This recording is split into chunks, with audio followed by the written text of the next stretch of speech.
আজ আমরা নিরাপত্তাহীন হয়ে যাচ্ছি দিন দিন।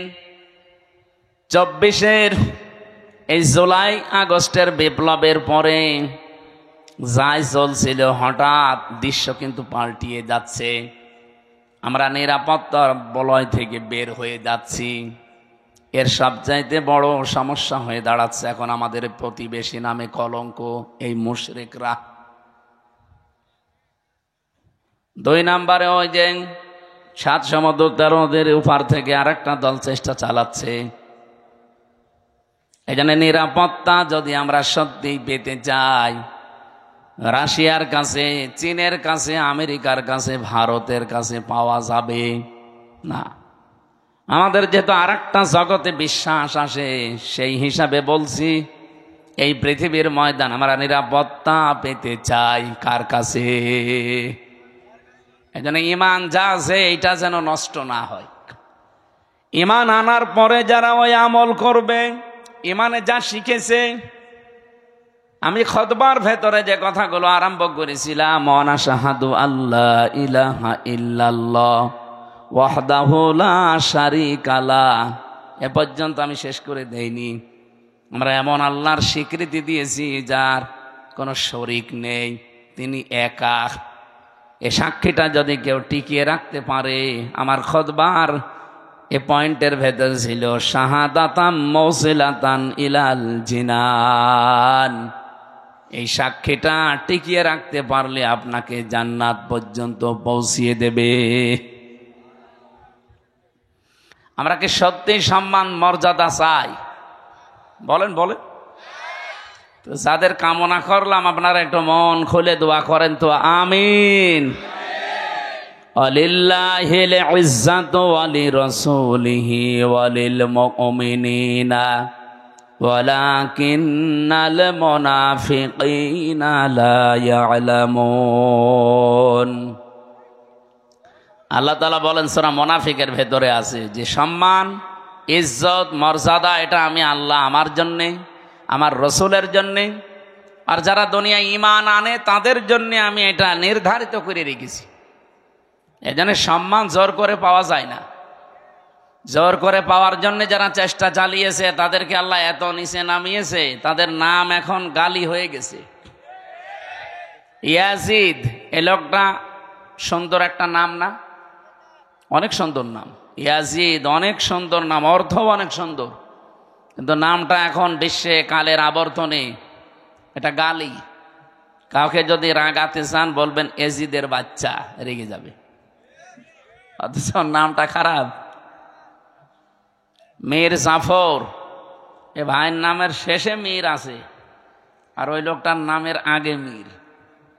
মীর জাফর নাম যদি আপনি কাউকে বলেন যে মীর জাফর, ও কি খুশি হবে না রাগ করবে? তো নামটা কিন্তু সুন্দর। একজন সাহাবীর নাম জাফর, তার আগে মীর, সম্মানসূচক শব্দ একটা শব্দ লাগিয়ে দিয়েছেন। এরকম নামটাও গালি হয়ে গেছে, আজ মানুষ রাখতে চায় না। যারা এই দেশে জুলুম করেছিলেন মানুষের ওপরে, নাম যতই সুন্দর হোক দেখবেন কিছুদিন পরে নামটাও গালি হয়ে যাবে। এখন অলরেডি গালি হয়ে গেছে। কাউকে যদি আপনি রাগাতে চান শুধু বলবেন হাসিনা, রেগে যাবে। হ্যাঁ, আপনি দেখেন, আমি জেলে থাকাকালীন আমার মেয়েটাকে আমি রেখে গিয়েছিলাম 7 মাস, এখন প্রায় 4.5 বছর হয়ে গেল তার বয়স। এই ফিরে এসে ওর নাম, ওর সামনে যদি এই নাম বলি, ও আগেই কথা তো এখন বলতে শিখেছে, ওই সময় তো আর কথা বলা শিখে না। এখন দেখি এই নাম শুনলে কেমন করে, অথচ জীবনে আমার মনে হয় সামনাসামনি কোনোদিন তার হয়নি। এই নামটা ঘৃণিত করে দিয়েছে কেন?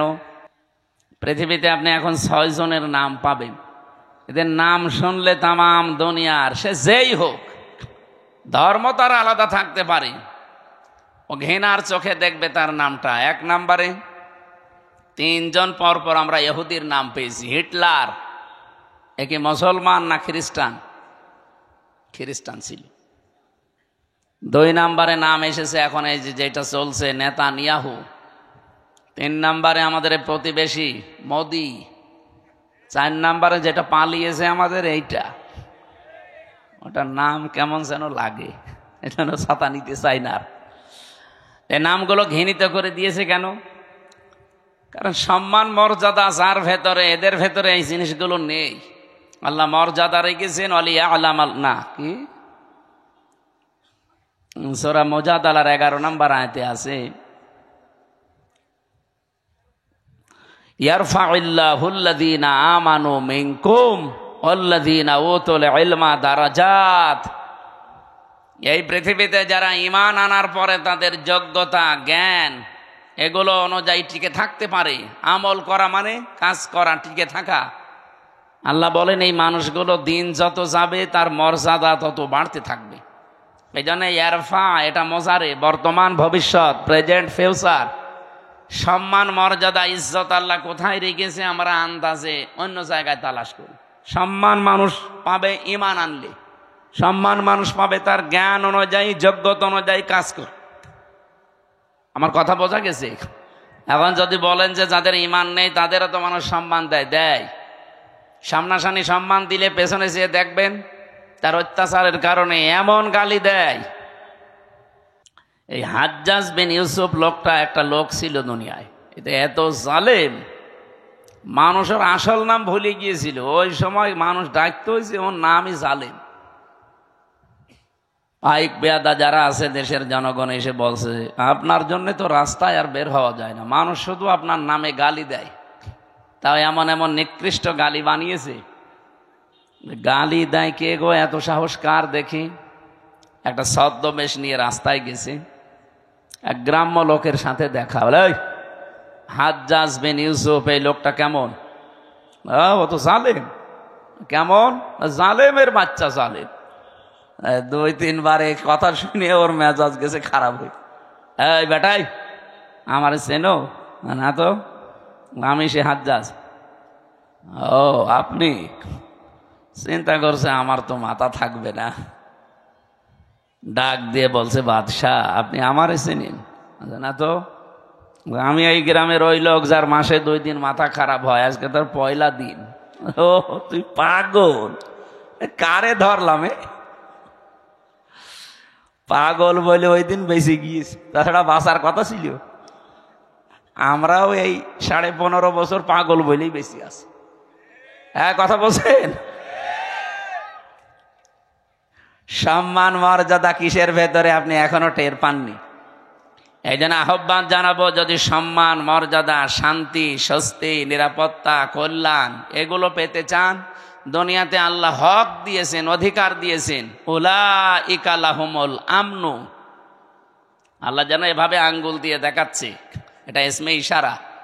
উলাইকা লাহুমুল আমনু, এই মানুষগুলোই শান্তি, স্বস্তি, নিরাপত্তার হকদার। কারা?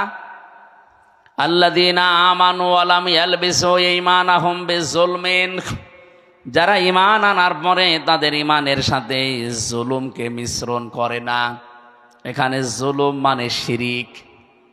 সুতরাং ঈমান যারা আমরা এনেছি, যেহেতু এদেশে 92% মুসলমান ঈমান আমাদের আছে, ঈমান আনলেই শুধু নিরাপত্তা পাওয়া যাবে না, ঈমানের সাথে যেন শিরিক মিশ্রণ না হয়। যেহেতু শব্দের অর্থ আমরা 2টা বললাম, 1 নম্বরে শিরিক, 2 নম্বরে জুলুম। ঈমান আমরা এমনভাবে আনতে চাই আমাদের ঈমানে যেন শিরিক আর জুলুম একটাও মিশ্রণ না ঘটে। কি কথা বলে না কেন? এতটুকু বলার পরে আল্লাহ শেষ করে দেননি। আল্লাহ পাক বলেন উলাইকা লাহুমুল আমনু ওয়া হুম মুহতাদুন, এই মানুষগুলোই নিরাপত্তা, শান্তি, স্বস্তি পাওয়ার হকদার এবং এরা হেদায়েতের উপরে আছে। কথাটা ছোট্ট, কিন্তু এর ব্যাখ্যা এত বেশি আছে কোরআনে। আজ আমরা নিরাপত্তাহীন হয়ে যাচ্ছি দিন দিন। 24-এর এই জুলাই আগস্টের বিপ্লবের পরে যাই চলছিল, হঠাৎ দৃশ্য কিন্তু পাল্টিয়ে যাচ্ছে। আমরা নিরাপত্তার বলয় থেকে বের হয়ে যাচ্ছি। এর সবচাইতে বড় সমস্যা হয়ে দাঁড়াচ্ছে এখন আমাদের প্রতিবেশী নামে কলঙ্ক, এই মুশরিকরা। 2 নম্বরে ওই যে 7 সমুদ্র 13 নদীর উপার থেকে আরেকটা দল চেষ্টা চালাচ্ছে। এই জন্য নিরাপত্তা যদি আমরা সত্যি পেতে চাই, রাশিয়ার কাছে, চীনের কাছে, আমেরিকার কাছে, ভারতের কাছে পাওয়া যাবে না। আমাদের যেহেতু আর একটা জগতে বিশ্বাস আসে, সেই হিসাবে বলছি, এই পৃথিবীর ময়দান আমরা নিরাপত্তা পেতে চাই কার কাছে? এই জন্য ইমান যা আছে এইটা যেন নষ্ট না হয়। ইমান আনার পরে যারা ওই আমল করবে, ইমানে যা শিখেছে, আমি খুতবার ভেতরে যে কথাগুলো আরম্ভ করেছিলাম, ওয়া শাহাদু আল্লাহ ইলাহা ইল্লাল্লাহ ওয়াহদাহু লা শারীকা লাহ, এ পর্যন্ত আমি শেষ করে দেইনি। আমরা এমন আল্লাহর স্বীকৃতি দিয়েছি যার কোনো শরীক নেই, তিনি একা। এ সাক্ষীটা যদি কেউ টিকিয়ে রাখতে পারে, আমার খুতবার এ পয়েন্টের ভেতর ছিল শাহাদাতাম মৌসিলাতান ইলাল জিনান, এই সাক্ষীটা টিকিয়ে রাখতে পারলে আপনাকে জান্নাত পর্যন্ত পৌঁছিয়ে দেবে। এটা এমন একটা সাক্ষী, যেহেতু তেলাওয়াত করেছি যে আয়াত, এ খুতবার সাথে, আয়াতের সাথে আর হাদিসের সাথে পুরা একটার সারা একটা রিলেটেড আছে। আমি এই সম্পর্কে কথাগুলো আজকে বলবো। আমার কথা ছিল এইটা, আমরা শান্তি, স্বস্তি, নিরাপত্তা, সম্মান, মর্যাদা, ইজ্জত এগুলোর জন্য আজ অনেক কিছু করি। যাদের সম্মান কামনা করেছে আল্লাহ তাদের ঈমান এবং আমল অনুযায়ী যেন দুনিয়া আখিরাতে আরো বাড়িয়ে দেন, বলেন আমিন। দরুদ আর সালাম পড়ছে আমাদের নবী, মানবতার মহান শিক্ষক মুহাম্মাদুর রাসূলুল্লাহ সাল্লাল্লাহু আলাইহি ওয়াসাল্লামের প্রতি। এদিকে তাকান, জীবন চালানোর জন্য আল্লাহ কোরআন দিয়েছেন, আদর্শ মানার জন্য নবী পাঠিয়েছেন যিনি মুহাম্মাদুর রাসূলুল্লাহ। ও বাংলার মুসলমানেরা, এই দুইটা জিনিস আমাদের সামনে থাকার পরে পৃথিবীতে কার আইন মানার জন্য আপনি চেষ্টা চালান বলেন তো? আপনি কি পাগল না মাথা খারাপ? দুনিয়া চালাতে আল্লাহ আইন বানিয়ে পাঠিয়ে দিয়েছেন। আমরা যে সংবিধান বানাবো কে দিয়ে, সেই নামে আল্লাহ একটা সূরা দিয়েছেন, সূরা ফুরকান। সংবিধান, ফুরকান মানে কি? সংবিধান। ৭৭টা আয়াত আছে এখানে, ৭৩টা ধারা আছে। আজকে ৩১৮ পৃষ্ঠা নারী সংস্কার যারা করে, নারী কমিশন বানিয়ে ৩১৮ পৃষ্ঠার বই লিখে জমা দিয়েছে। কোরআনে কারিমের প্রায় ১১টা না ১৩টা আয়াতের ভুল ধরেছে তারা। আমি আজকে পুরাটা প্রায় ৩১৮ পৃষ্ঠা ৩ দিন মিলে পুরাটা পড়লাম। এই ৩১৮ পৃষ্ঠার ভেতরে আমার মতো ছোট মাথা, তাই আমি ১৩টা ভুল পেলাম যে কোরআনের ডাইরেক্ট বিরুদ্ধে, আর বাকিগুলো হাদিসের বিরুদ্ধে। এরা সাহস কিভাবে পেয়েছে তার পেছনেও কারণ আছে। এই যে কয়টা রিপোর্ট দিয়েছে, এদের না নারী মনে হয় না পুরুষ মনে হয়। কি কথা বলছেন? এদের চেহারার দিকে তাকান। এই নারী কমিশনার যে কয়টা আছে কমিশনে, একটাও কি মহিলার মতো লাগে? মহিলাদের তো একটা কাটিং কুটিং আছে, এদের কি কি কাটিং? হিজলা কাটিং। এই হিজরাদের এত সাহস হয়তো না, এর পেছনে রাঘব বোয়াল আছে, কেউ কল কাঠি নাড়ছে।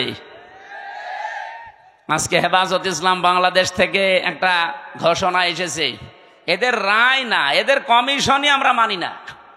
কথা বলেন না কেন? এদের রিপোর্ট পেশ করা দূরের কথা, এ কমিশনই মানি না। এদেশে ৯২% মুসলমান। ভারতে কোরআনের ২৬টা আয়াতের বিরুদ্ধে ওরা কেস করেছিল, তাই তামাম দুনিয়া ফুসে উঠেছিল। আর এখানে অলরেডি ১৩টা আয়াতের বিরুদ্ধে, এটাও তো একটা কেস। আমরা চাই এই মানুষগুলোর পেছনে যারা আছে তাদের সহ আইনের মুখোমুখি করে তাদের বিচারের আওতায় আনা লাগবে। এবং আপনি মানব অধিকারের নাম নিয়ে, বাক স্বাধীনতার নাম নিয়ে, সমান অধিকারের নাম নিয়ে কোরআনের বিরুদ্ধে, হাদিসের বিরুদ্ধে কোনো কথা যদি সামনে কেউ বলে, কোনো বিচার লাগবে না, ওরে মেরে ফেলা লাগবে। কথা বলুন।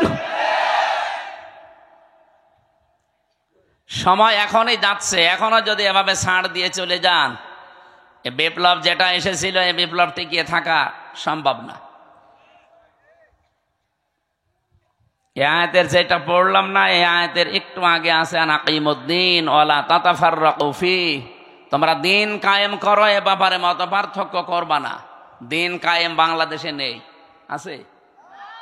এদের ব্যাখ্যা আধুনিক একটা শব্দ বলছি, এদিকে তাকান। দিন যেহেতু কায়েম আমাদের দেশে নেই, যতটুকু দিন আছে ওইটা টিকিয়ে রাখার চেষ্টা করা সর্বাত্মকভাবে, এইটাও একটা কায়েম। আমাদের দেশে দিন যতটুকু আছে ওইটা টিকিয়ে রাখা লাগবে না? বলেন বলেন। এই যে নামাজ 5 ওয়াক্ত আপনারা মসজিদে পড়েন, এটা দিন না? স্যার তো এটা বোঝাচ্ছিল যে আমাদের নামাজ আছে, অন্তত নামাজটা যেন টিকে থাকে। আমরা প্রকাশ্য কেউ এই দেশে জেনা করি না। কি করি? গোপনে কাপনে যেগুলো আছে এগুলো বাদ দেন, প্রকাশ্যে যেন এইটা কেউ করতে না পারে।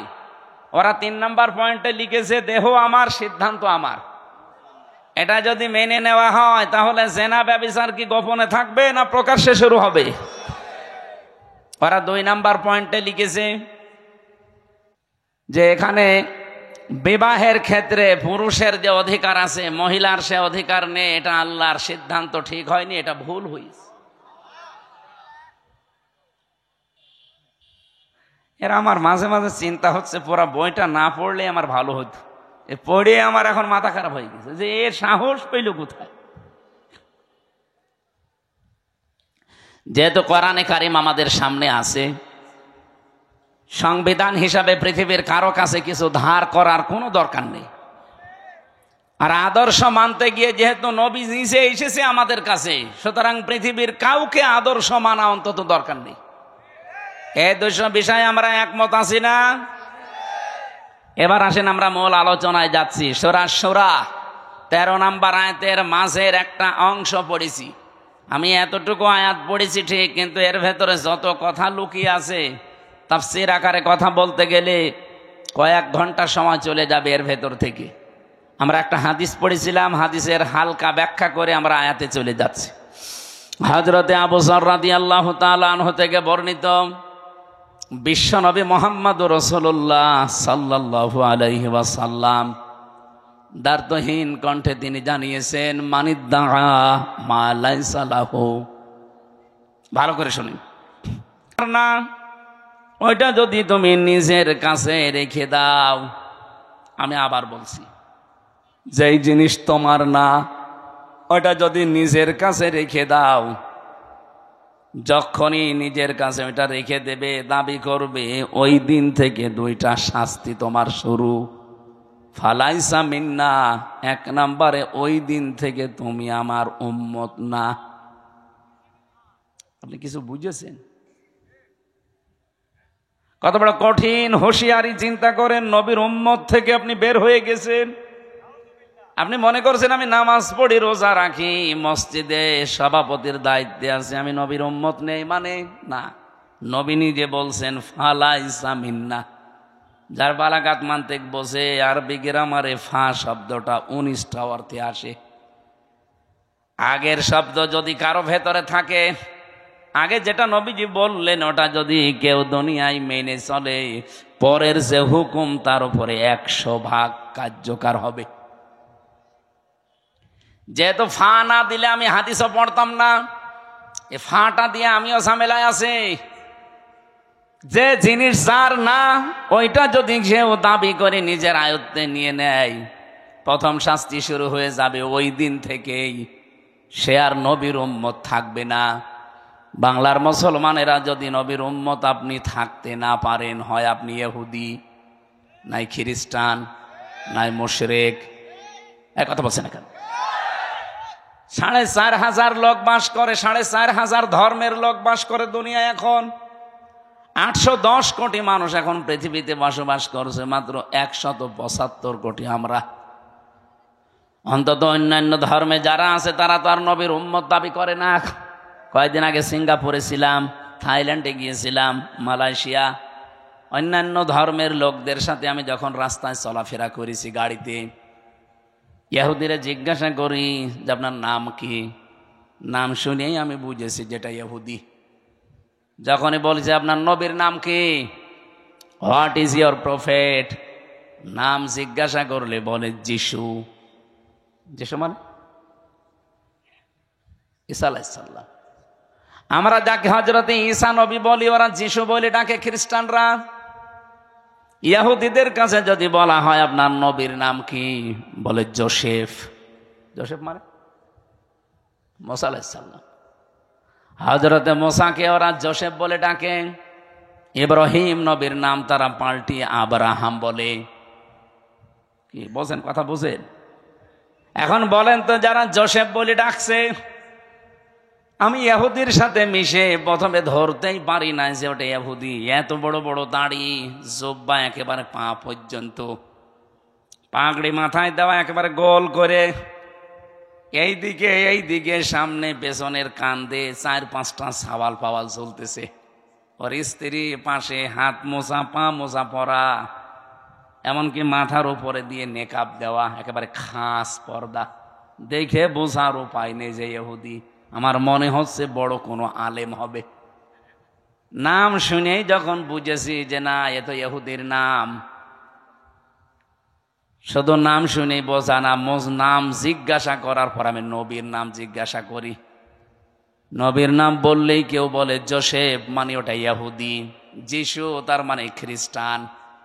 অন্যান্য ধর্মের নবী যারা আছে, ওরা ওদের নবীদের নবী বলতে ওদের ধর্মগুরুর নাম বলে, আর এরা সরাসরি নবীরই নাম বলছে, যে যিশু, জোসেফ, আব্রাহাম। ডেভিড বলে ডাকে দাউদ নবীকে তারা, ডেভিড। এবার আপনি যে প্রশ্নের জবাব দিতে পারবেন এখান থেকে, এই ইহুদি, এই খ্রিস্টান, এই মুশরিক, এই বৌদ্ধ যারা আছে, ওরা কোনোদিন বলবে যে আমার নবীর নাম মুহাম্মাদুর রাসূলুল্লাহ? বলেন বলেন। তাহলে নবীজির হাদিস ছিল কি, যারা নিজের না এরকম জিনিস নিজের আয়ত্তে নিয়ে নেন, ওই দিন থেকে আপনি আর নবীর উম্মত নেই।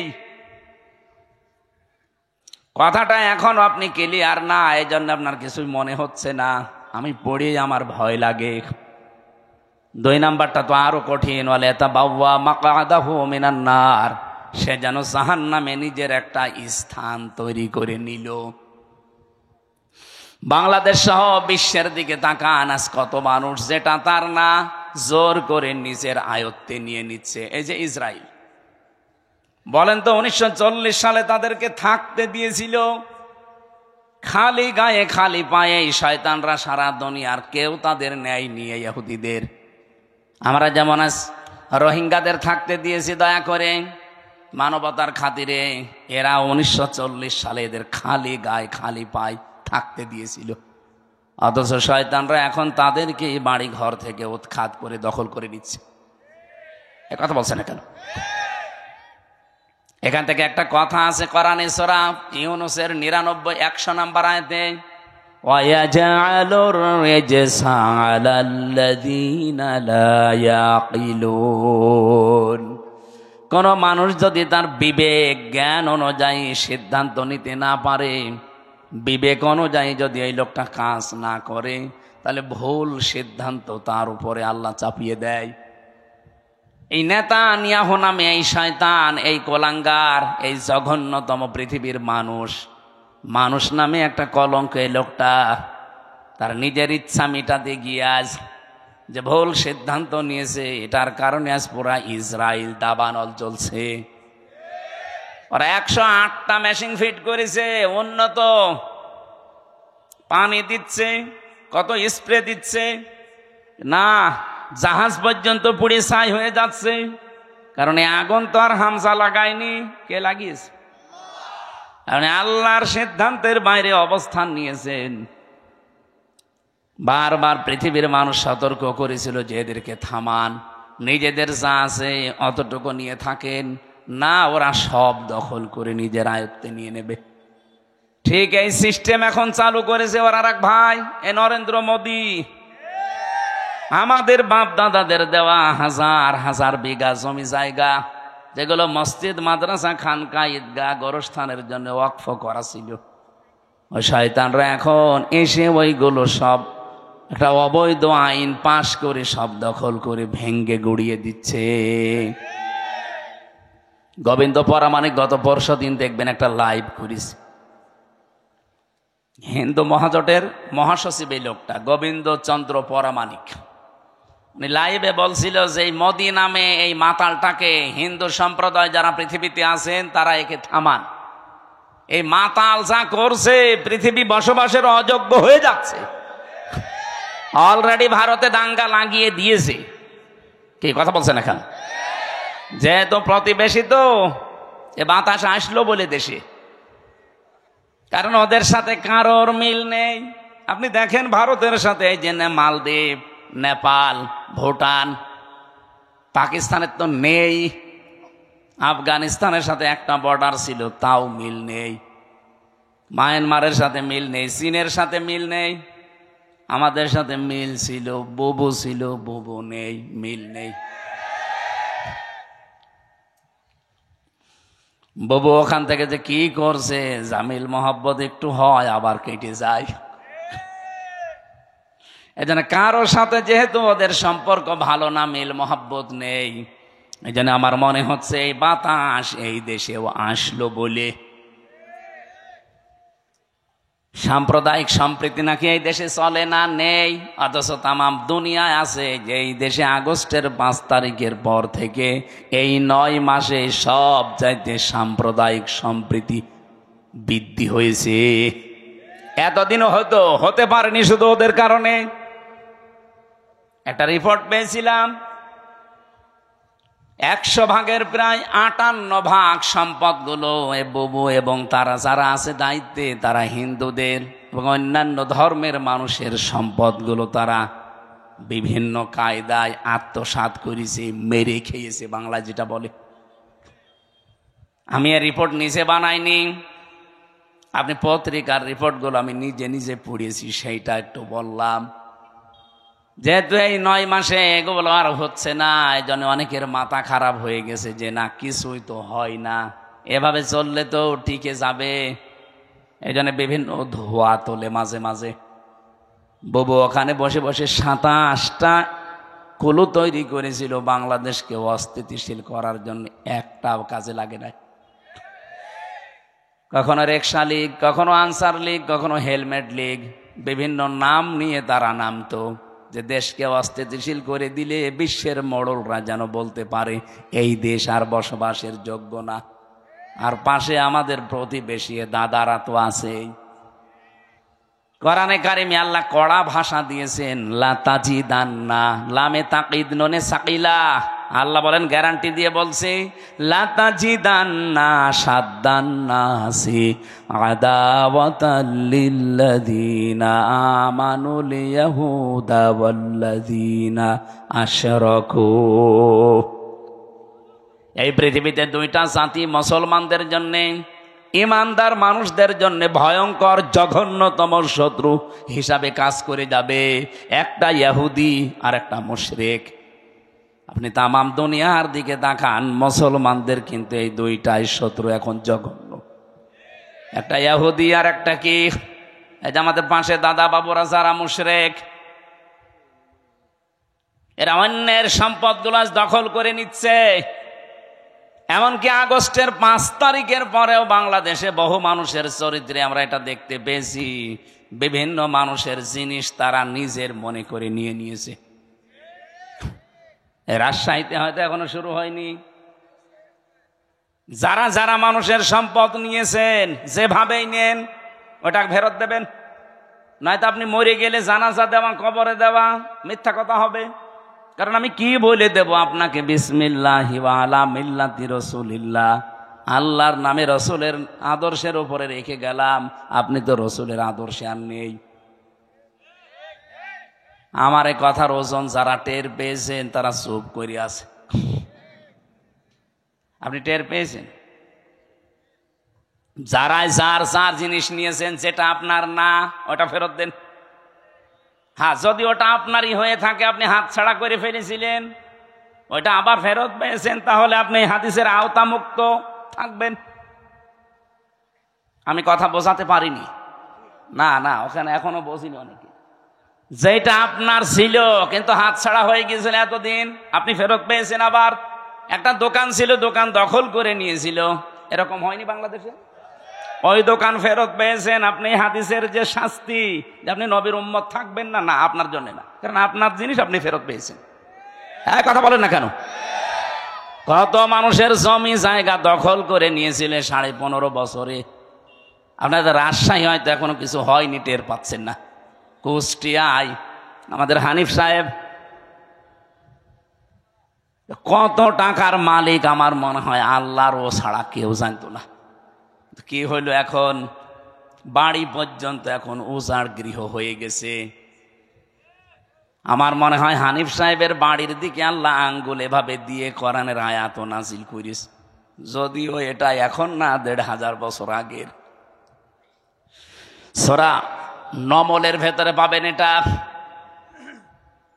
19 নাম্বার পারা, 20 নাম্বার পৃষ্ঠার 7 নাম্বার লাইনের 52 নাম্বার আয়াতে আছে, ফাতিলকা বুয়ুতুহুম খাওয়িয়াতাম বিমা যালামু। আল্লাহ বলেন এই সেই ঘরগুলো। কোন ঘর?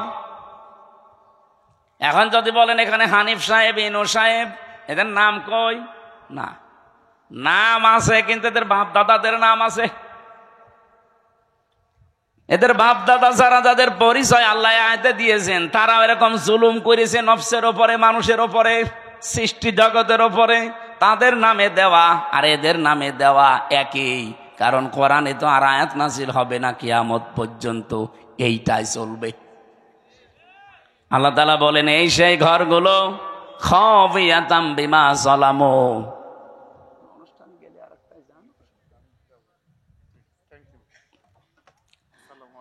আমার ভাইরা, আল্লাহ যেন নিজে আঙ্গুল দিয়ে এভাবে ইশারা দিয়ে জানাতে চাচ্ছিলেন, হে পৃথিবীর মানুষেরা একটু এই দিকে তাকান। আমি আয়াতটা আগস্টের 5 তারিখের পর থেকে মিলিয়েছিলাম যে হ্যাঁ মিলে যাচ্ছে। আল্লাহ আমার মনে হয় বাংলাদেশের এই 64 জেলার 630টা থানার দিকে এভাবে দেখিয়েছেন, এই সেই ঘরগুলো। আল্লাহ যেহেতু বাইতুন দেয়নি বয়ুত বহু বছর, এই সেই ঘরগুলো। কি এই ঘর? কি খাওয়িয়াতান, জনশূন্য হয়ে আছে। একটু দেখো, এটা পরিত্যক্ত করে দিয়েছি। শুধু পরিত্যক্ত না, জনশূন্য না, এটা আজ উজাড় গৃহ হয়ে গেছে। এখানে আর কেউ কোনো আওয়াজ শুনতে পাও? কবরের পাশ দিয়ে গেলে যেমন কোনো আওয়াজ নেই, এই জালেমদের বাড়ির পাশ দিয়ে গেলেও কোনো আওয়াজ পাওয়া যায় না। আল্লাহ বলেন বিমা যালামু, এদের জুলুমের কারণে এদের এই জায়গা পর্যন্ত এখন অভিশপ্ত হয়ে গেছে। আমি তো কুষ্টিয়ার 2 জনের বললাম, আপনি সারা বাংলাদেশের দিকে তাকিয়ে বলেন তো, হালত অবস্থা কিন্তু একই। কি কথা বলেন না কেন? কয়দিন আগে কিশোরগঞ্জে ছিলাম, যেটা একেবারে কেন্দ্রীয় ওদের জেলার মাঝখানে, যেটা ওই জায়গায় শুনলাম নাকি টর্চার সেলও ছিল আগস্টের 5 তারিখের আগে। ভালো মানুষ, নিরীহ মানুষ, তাদের মতের বিরুদ্ধে যারা আছে তাদের নিয়ে ওই জায়গায় টর্চার করত। অথচ আল্লাহ পাক এখন ওই জায়গাটা পর্যন্ত অভিশপ্ত বানিয়ে দিয়েছেন। আমি ড্রাইভারকে বললাম একটু গাড়ি থামাও দেখি। তাকিয়ে দেখি 3-4 জন করে যাচ্ছে, কেউ এদিকে কেউ এদিকে কেউ এদিকে, চারিদিকে মুখ করে পেশাব করতে বসিস। মনে হচ্ছে জামাতবদ্ধ টয়লেট চলছে। এদের এই জায়গাটা আল্লাহ অভিশপ্ত করে দিল কেন? বিমা যালামু, কারণ এখানে তারা জুলুম করত। আল্লাহ এ পর্যন্ত যদি দিয়ে আয়াত শেষ করে দিত, আমি আয়াতই পড়তাম না। এরপরে আমাদেরটা, ইন্না ফি যালিকা লায়াতাল লিকাউমিন ইয়ালামুন। রব্বুল আলামিন বলেন, এই যে লামে তাকলিদ দিয়েছেন মাঝে, আর বক্তব্যের আগে ইন্না আছে।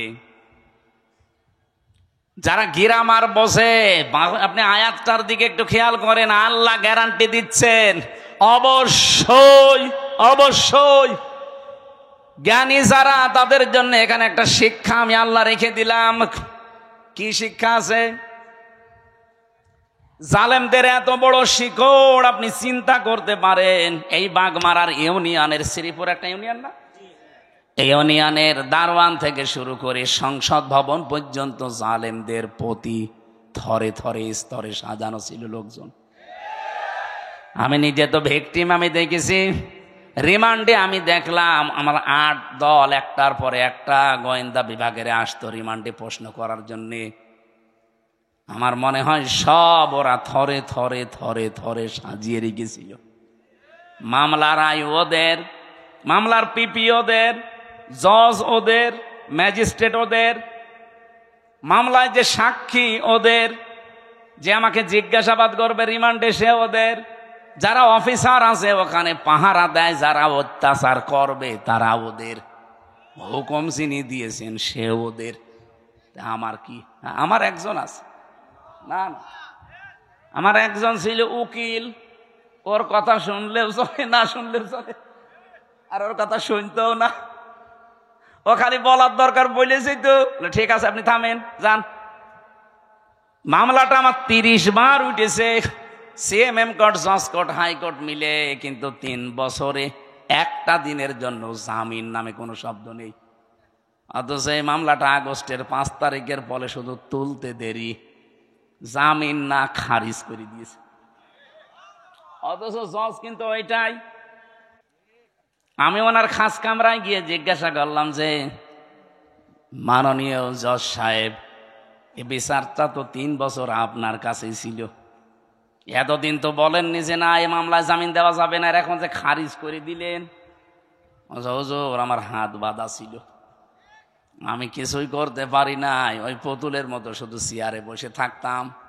আমি যে আপনাকে 10 দিনের পরিবর্তে 6 দিন আর 2 দিন 8 দিন রিমান্ড দিয়েছিলাম 2 মামলায়, তাই আমার ওপর পেশা যে 10 দিনের রিমান্ড দিলেন না কেন? তাহলে আপনার এখানে বসে থাকার দরকার কি? সব তো ওরাই যদি করে। প্রথম মামলার রিমান্ডে নেওয়ার পরে 10 দিন চেয়েছে, দিয়েছে 6 দিন। এই নিয়ে নাকি ওই ম্যাজিস্ট্রেটকে ওখান থেকে অন্য জায়গায় বদলি করে দিয়েছে, যে কেন আপনি 10 দিন দিলেন না। বাস্তব তো এই জন্য বলছি।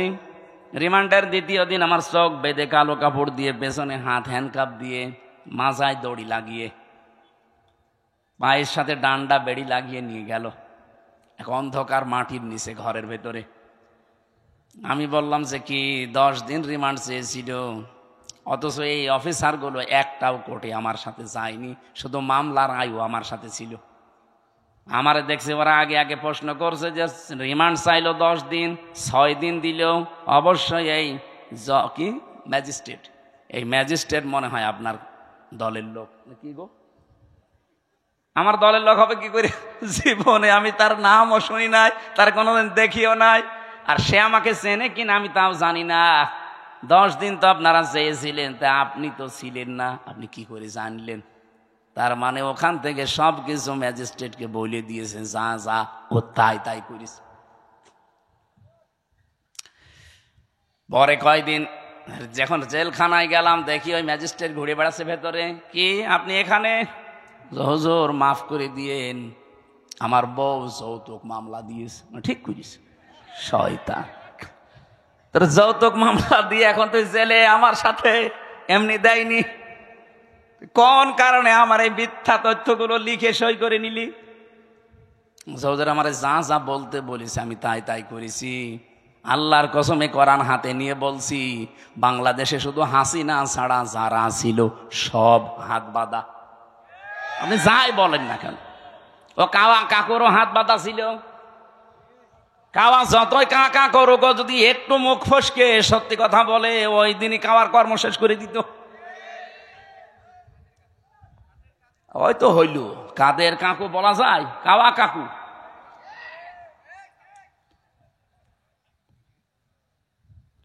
বলেন তো, এই যে স্তরে স্তরে সাজিয়ে রেখেছিল সব জায়গায়, কোনদিন ঘূর্ণাক্ষরও চিন্তা করেছে যে আমাদের এগুলো কোনদিন হারিয়ে যেতে পারে?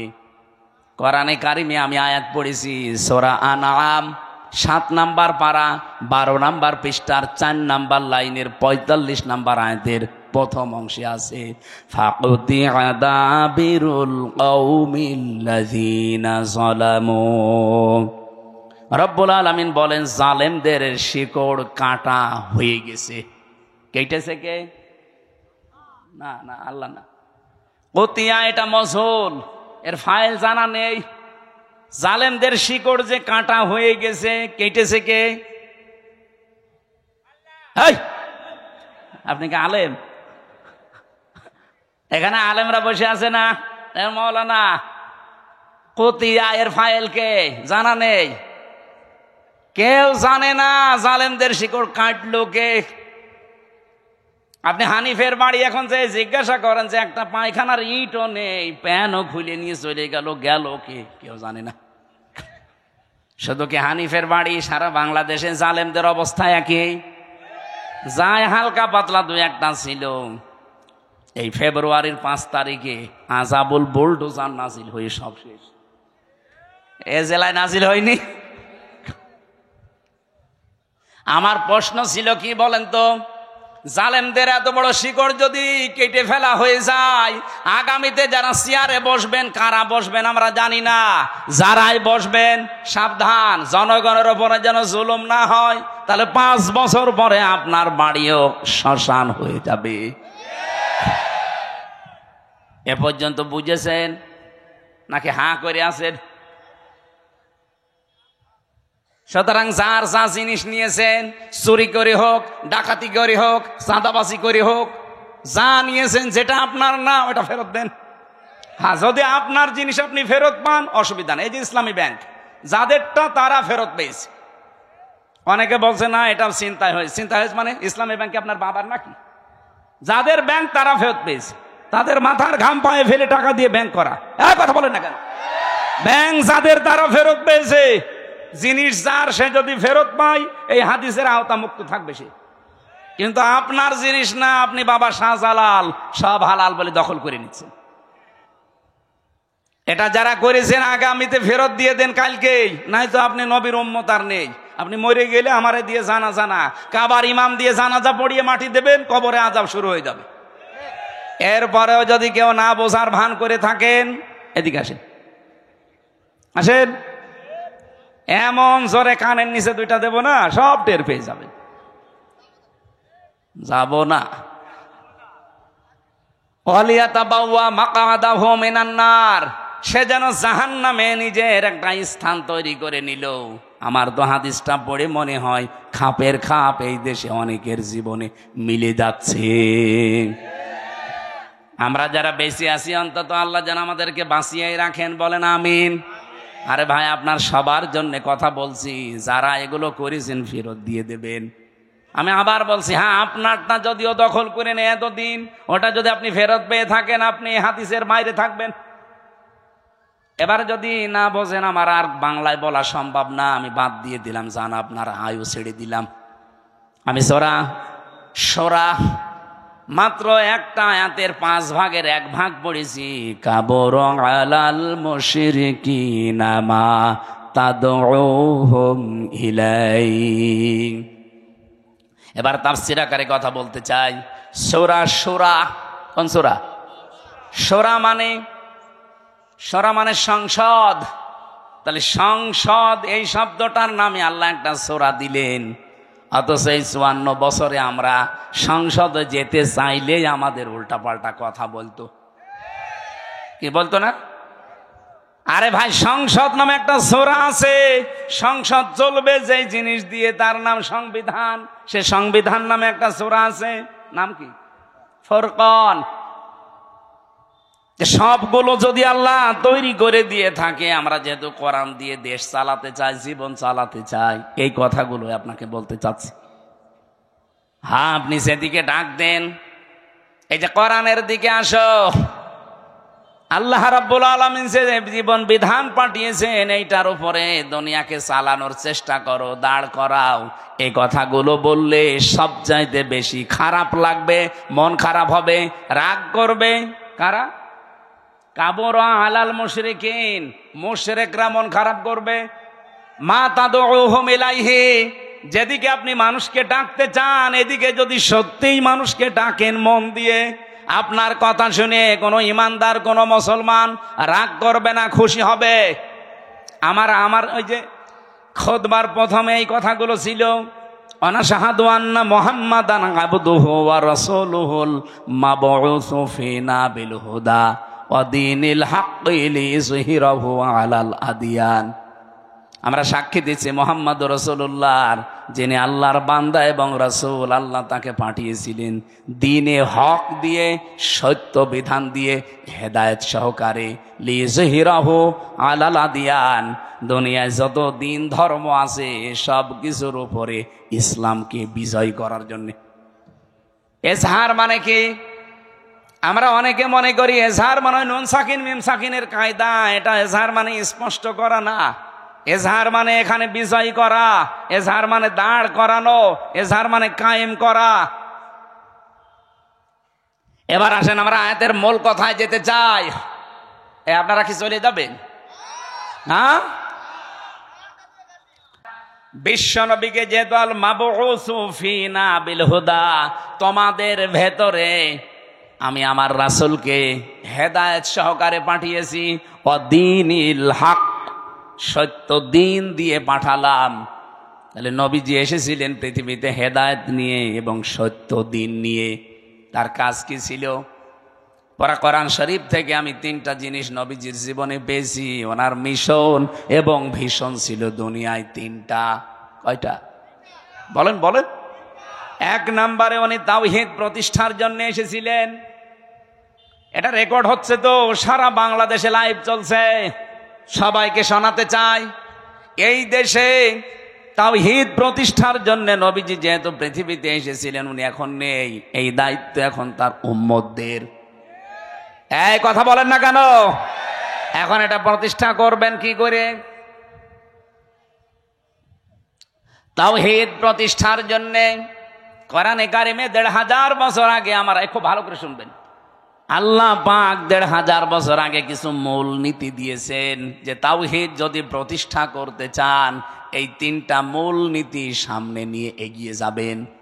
এটা সূরা আলে ইমরানে আছে, 3 নম্বর পারা 17 নম্বর পৃষ্ঠার 2 নম্বর লাইনের 64 নম্বর আয়াতে আছে, ওলে আহলাল কিতাবি তাআলাউ ইলা কালিমাতিন সাওয়াইম বাইনানা ওয়া বাইনাকুম আল্লা না'বুদা ইল্লাল্লাহ ইলা আখির আয়াত। রব্বুল আলামিন বলেন, নবী আপনি ওই আহলে কিতাবদেরকে ডাক দেন যে আসো, আমরা অন্তত 3টা বিষয়ে একমত হই। যেহেতু তোমরা হযরতে মুসা নবীর উম্মতের দাবি করো, কেউ ঈসা নবীর, কেউ দাউদ নবীর, কেউ ইব্রাহিম নবীর, বিভিন্ন রকমের নবীদের নাম বলে তোমরা দুনিয়ার জীবন চালাতে চাও, আসো সবাই মিলে আমরা 3টা বিষয় ঐক্যমত হই। আর আমার মনে হয় এই দেশের জন্য এগুলো বলা লাগবে না, কারণ এই দেশে অন্যান্য কিতাবের অনুসারী একেবারেই কম। আমরা শুধু যারা মুসলিম তাদের কিতাবের নাম কি?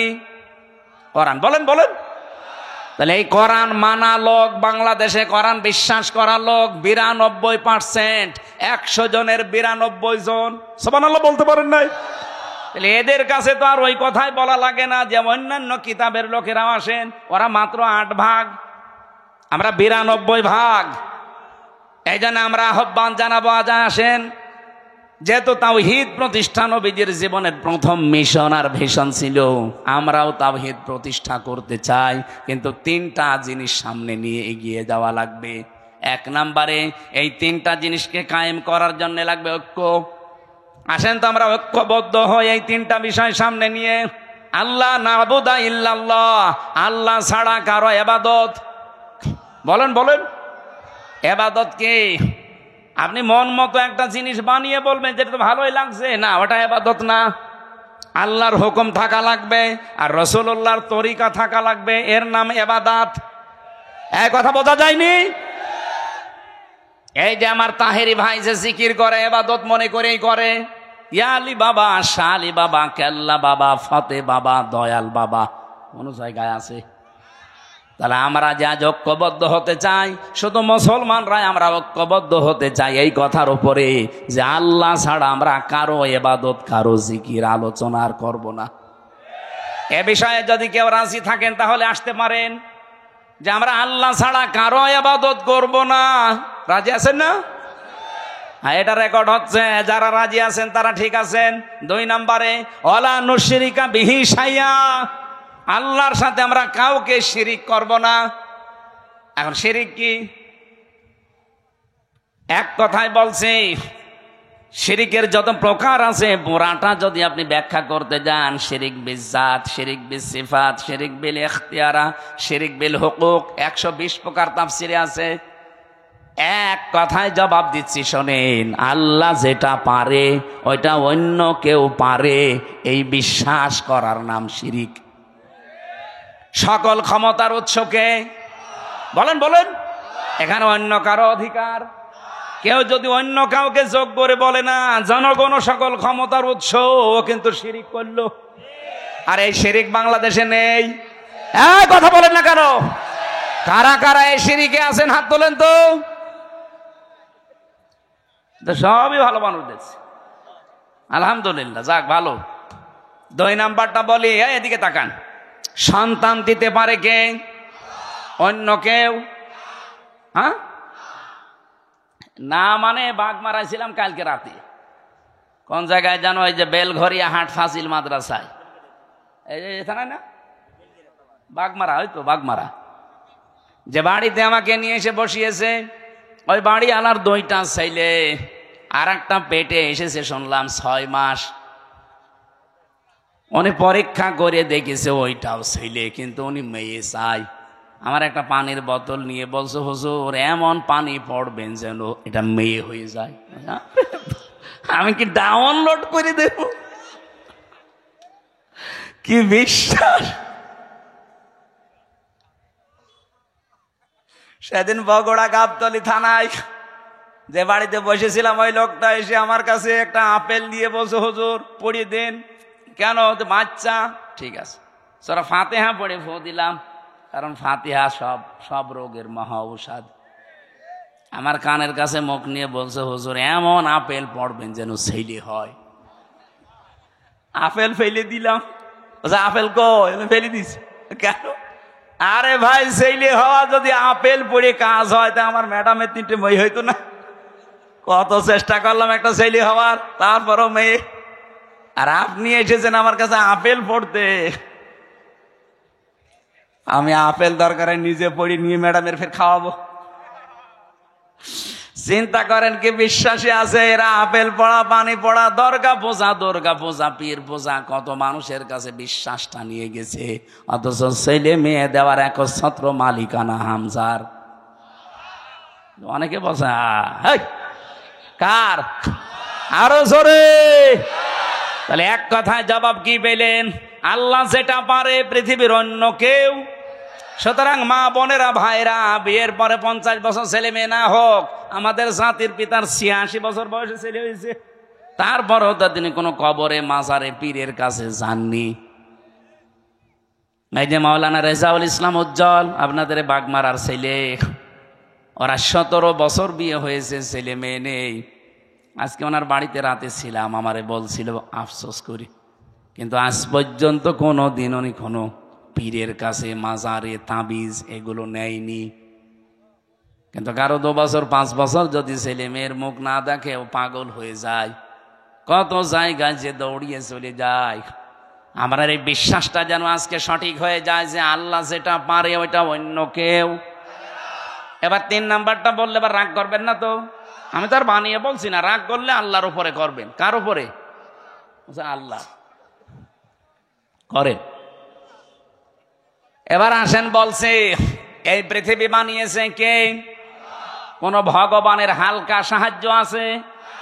বলেন। আল্লাহ রাব্বুল আলামিন বলেন, এবার শিরিকটা ধরা পড়বে। আলা লাহুল খালক ওয়াল আমর, সূরা আরাফের 54 নম্বর আয়াতে আছে মাঝের অংশে, যে সৃষ্টিদার, আইন চলবে তার। বলেন না কেন? সূরা আলে ইমরানের 154 নম্বর আয়াতের মাঝের অংশটা একটু দেখবেন। ইয়াকুলুনা হাল্লানা মিনাল আমরি মিন শাইইন কুল ইন্নাল আমরা কুল্লাহু লিল্লাহ। হে নবী, ওরা জিজ্ঞাসা করে যে আইন কানুন আমরা কি বানাতে পারি? আপনি বলেন না, আইন বানানোর ক্ষমতা কার?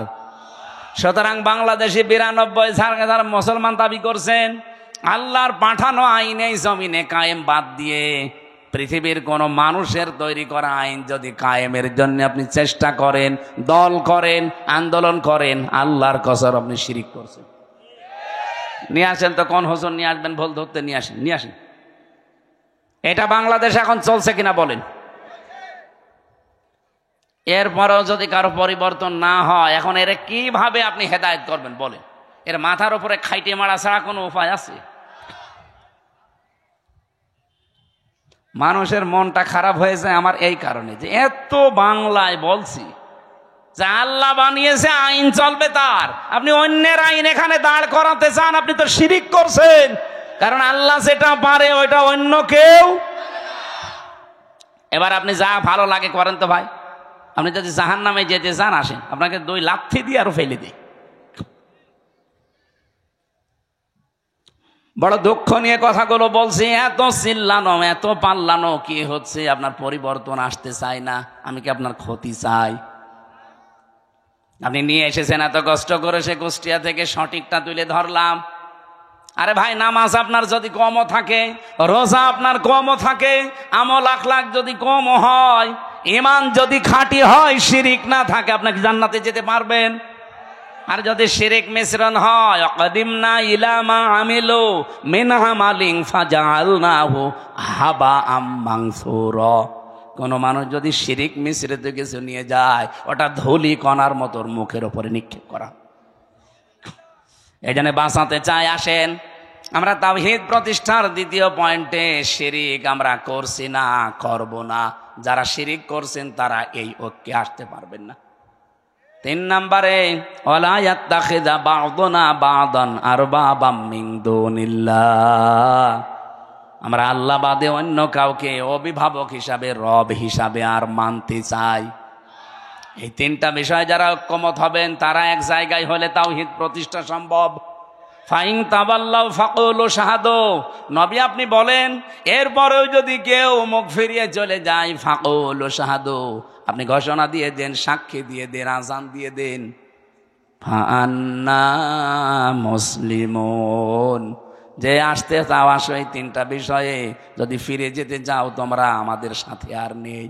আমার মনে হয় বাংলাদেশে যদি এই পয়েন্টটা সামনে নিয়ে তাওহীদ প্রতিষ্ঠার জন্য আজ এই 92 লাগবে না, মাত্র 51% মুসলমান যদি আজ এক হয়ে যেতে পারি, সামনের বাংলাদেশ হবে আল্লাহর কোরআনের বাংলাদেশ।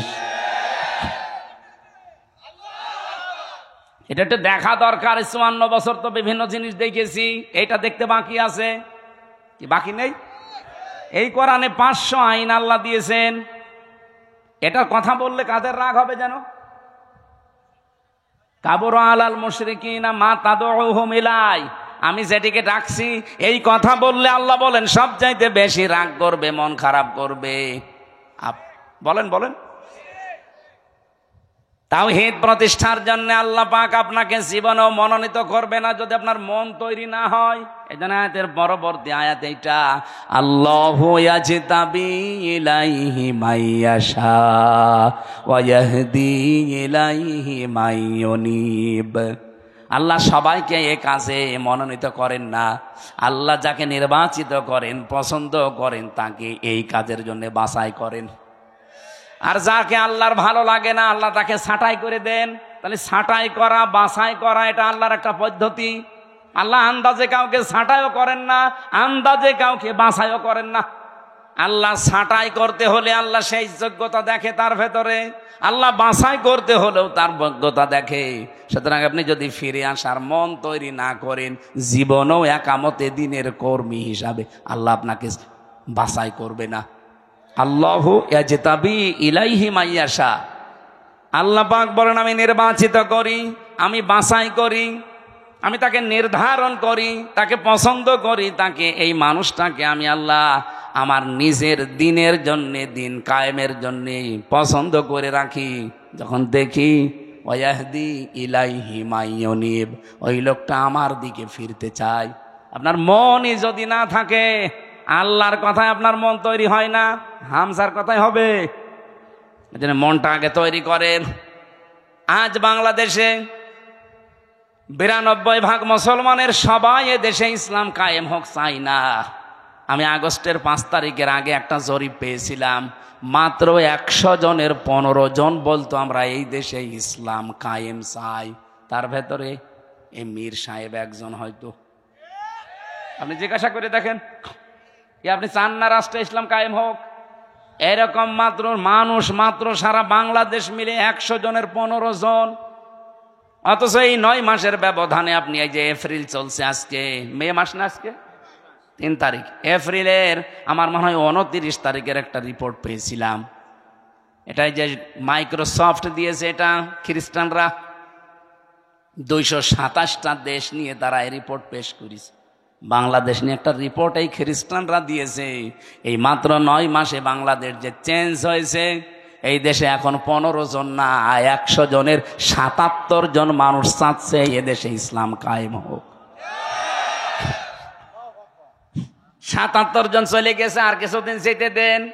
আমার তো মনে হচ্ছে যেভাবে দাওয়াতি কাজ চলছে সারা বাংলাদেশে, কুষ্টিয়াতে কয়েকদিন আগে আমার নিজের পাশের ইউনিয়নে 4000 মানুষ একামতে দিনের কর্মী হওয়ার জন্য একবার শপথবদ্ধ হয়েছে।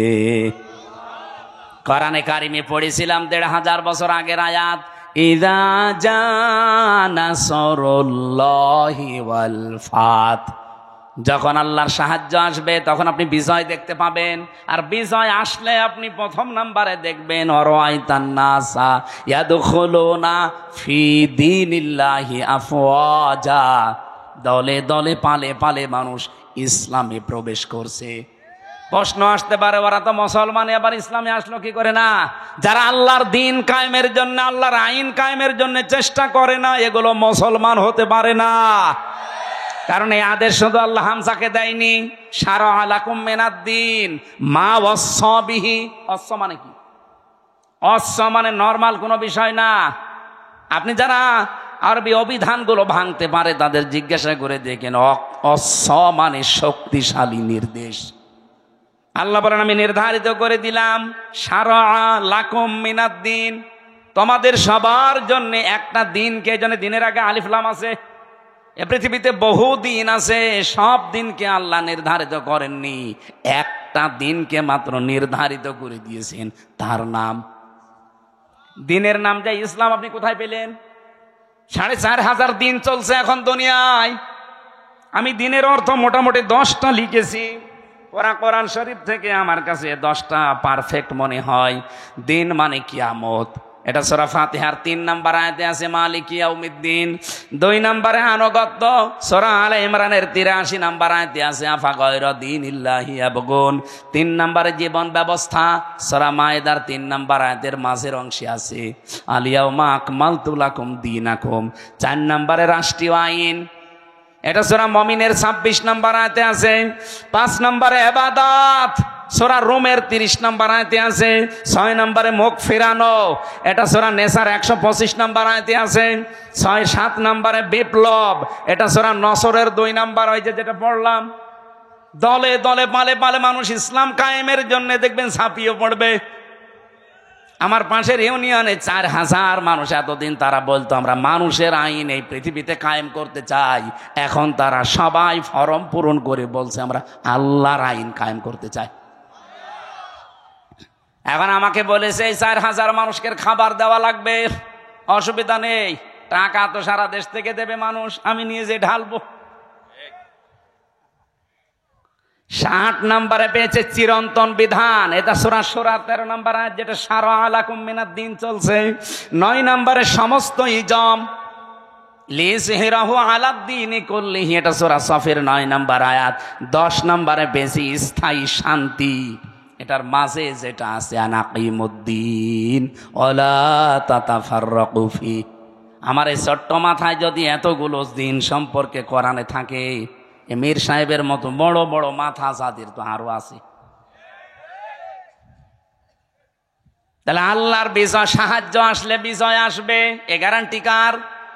আর বিজয় আসলে তার নমুনা, চিহ্ন, সিমটম কি? দলে দলে, পালে পালে, আফওয়াজা মানে দলে দলে, ফি দীনিল্লাহি আল্লাহর দিনের ভেতরে। এই যে দিন মানে জীবন ব্যবস্থা, জীবন বিধান, রাষ্ট্রীয় আইন, কতগুলো বললাম না? আল্লাহর জমিনে আল্লাহর দিন কায়েম করা, এটা যদি কারো কাছে রাজনীতি মনে হয়, কারো কাছে ধর্ম ব্যবসা মনে হয়, আপনার কাছে দুনিয়ার কাজ মনে হয়, মনে করেন আমি এইটাই জীবনের আসল কাজ মনে করি। কারণ দিন কায়েম নেই, এই জন্যেই ডাকাতি হচ্ছে, এই জন্যেই চুরি হচ্ছে, এই জন্যেই ছিনতাই হচ্ছে, এই জন্যেই ঘুষ চলছে, এই জন্যেই ডাকাতি চলছে, জেরা চলছে। 4 বছরের আসিয়া পর্যন্ত বাদ যাচ্ছে না। কথা বলে না কেন? এই আয়াতটা নাজিল হয়েছে কখন? আলেমদের জিজ্ঞাসা করেন। মক্কার জীবনে, মক্কার জীবনটা 4 ভাগ। প্রথম 3 বছর কষ্ট, এরপরে আরো 5 বছর আরো কষ্ট, এরপরে আরো 3 বছর আরো কষ্ট, এরপরে আরো 2 বছর আরো কষ্ট। আপনি 4 ভাগে মিলিয়ে দেখেন ইসলামের ইতিহাস থেকে, এই 4টা ভাগ করলে নবীজির জীবনের সর্বশেষ যে পয়েন্টটা আছে সেই পয়েন্টে কিন্তু আয়াতটা নাজিল হয়। আল্লাহর নবী কষ্ট করেছিলেন সব মিলে কত বছর? 13। বলেন বলেন। 3 বছর আর 5 বছর কত হয়? এরপরে 2 বছর, এরপরে 5, না এরপরে 3, এরপরে 3। প্রথমে 3, এরপরে 5, এরপরে 2, এরপরে 3। এই 13টা বছর তিনি কষ্ট করে, এই এদিকে তাকান, 13 বছর কষ্ট করে শেষ হয়ে যায়নি। 13 বছরের পরে উনি 10 বছর এইটা দিয়ে রাষ্ট্র চালিয়েছিলেন। আমি হিসাব করে মিলিয়েছি, এই বাংলাদেশে অলরেডি আমরা কষ্ট স্বীকার করে ফেলেছি মক্কার এই জীবনের মতো 15 বছর। কথা বলুন।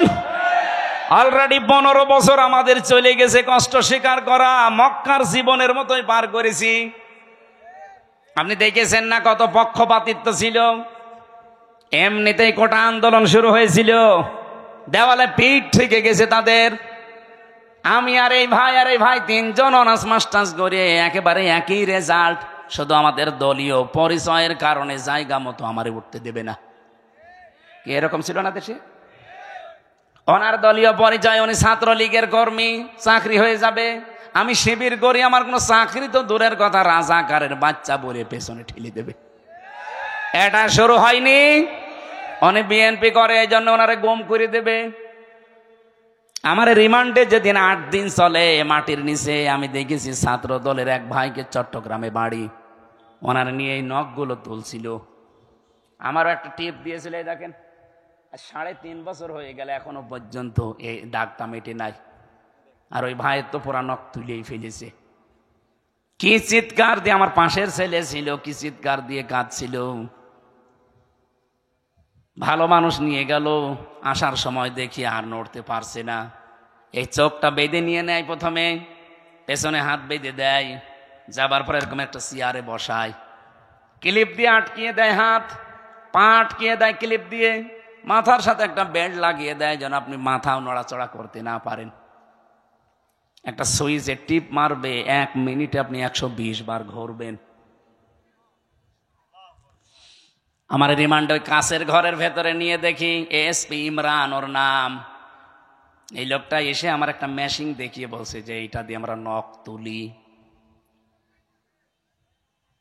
এমন ভাবে যে হাত সেট করা আছে, আপনি তো নড়াচড়া বন্ধ, শুধু মেশিনটা এভাবে লাগিয়ে দেয়। একটা টিপ মারার পরে নখগুলো একবারে সব খুলে চলে আসে। আরে ভাই, নখ খুলে আসলে ছেড়ে দিলে বাঁচি না, ওর উপরে লবণ ছিটিয়ে দেয়। আপনারা তো হাত বাঁধা নড়তেও পারবেন না। বলেন তো, নখ যদি খুলে নেয়, ফিনকি দিয়ে রক্ত বের হয়, ওর উপরে লবণ ছিটালে কেমন লাগতে পারে? আমার এক চাপে যদি 3.5 বছরে ভালো না হয়, যার নখ পোড়া তুলে ফেলেছে, ওর কি অবস্থা? শিবিরের শফিকুল ইসলাম মাসুদ ভাই, বিশেষ করে দেলাওয়ার ভাই, আমার যে রিমান্ডে নিয়েছিল অফিসার, ওনারও দায়িত্বে ছিল, বলছে ফুটবলের মতো পিটিয়েছি, ওরে খালি লাত্তিয়েছি। ওর নাম ডিসি নজরুল ইসলাম মোল্লা, আর একজনের নাম হচ্ছে ডিসি মশিউর। আর আমার দায়িত্বে ছিল আসাদুজ্জামান, কাউন্টার টেররিজমের প্রধান, এই শয়তান গোপালগঞ্জের মাল। ওরা যদি আমি একা একা কোনো জায়গায় পাই না, মুসলমানই দিয়ে দেবো। আর শয়তান। দেলাওয়ার ভাইকে যে পিটিয়েছে, সে আমারও দায়িত্বে ছিল। অবশ্যই যে তার আছে, তার গরম করে যখন আগুনে লাল টক টক করে, ওইটা ওর ননু দিয়ে ঢুকিয়েছে।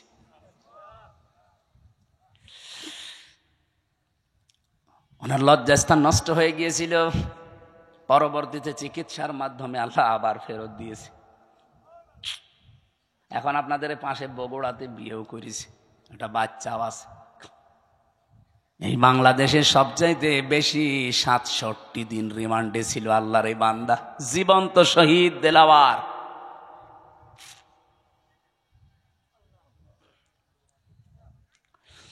ও রাজশাহীবাসী, যেটা বলতে চাই আপনাদের সামনে ভালো করে শোনেন। নবীজির মিশন আর ভিশনের ভেতরে কিন্তু এখন আমরা আছি দিন প্রতিষ্ঠা করা, তাওহীদ প্রতিষ্ঠা করা, ২ নম্বরে মানব অধিকার প্রতিষ্ঠা করা। এটা সূরা নেসার ৫৮ নম্বর আয়াতে পাবেন। আর এটা প্রতিষ্ঠা করার জন্য কি কি করা লাগবে আল্লাহ সেইটাও দিয়েছেন। ইন্নাল্লাহা ইয়া'মুরুকুম আন তুআদ্দুল আমানাতি ইলা আহলিহা। তোমাদের যাবতীয় আমানত আল্লাহর নির্দেশ, যত আমানত আছে সব তার প্রাপকের কাছে পৌঁছিয়ে দাও।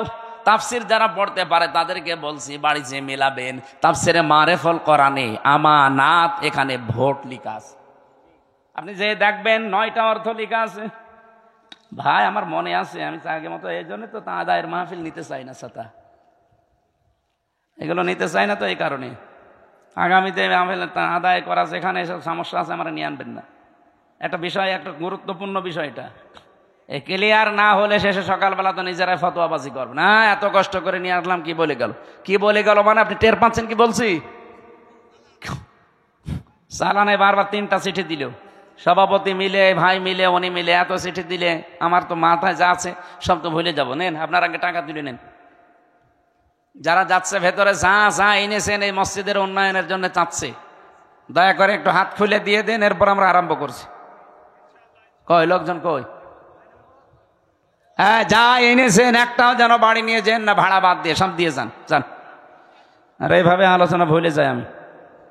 এই মেয়েদের ওপর একটা বই লিখেছি, লিখতেও দেয় না, ফাঁসির কন্ডেম ছেলে, বহু কষ্ট করেছিলাম, দাম্পত্য জীবনের সমস্যা এবং তার সমাধান। এটা মেয়েদেরকে পড়াবেন, ১২০ পৃষ্ঠা করেছি। আর এটা শিক্ষিত মানুষদের জন্য, সৃষ্টি নিয়ে, এটা সবার জন্য না। যারা শিক্ষিত মানুষ আছেন এটা নিলে কাজে লাগবে আপনার। যদি পারেন এই 2টা নিয়েছেন, ওই গাড়িতে মনে হয় কোন জায়গায় আছে জানো। এই লোকজন কয় গো আপনাদের? কে একটা লোক তো দেখি না। আপনাদের সময়কে 15 মিনিট দেবো আমি, 2 মিনিট খালি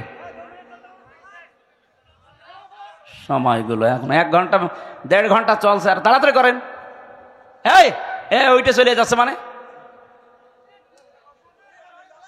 ও আপনি টাকা তুলবেন, তোলেন তাড়াতাড়ি করেন। এসে হোসাইন কই?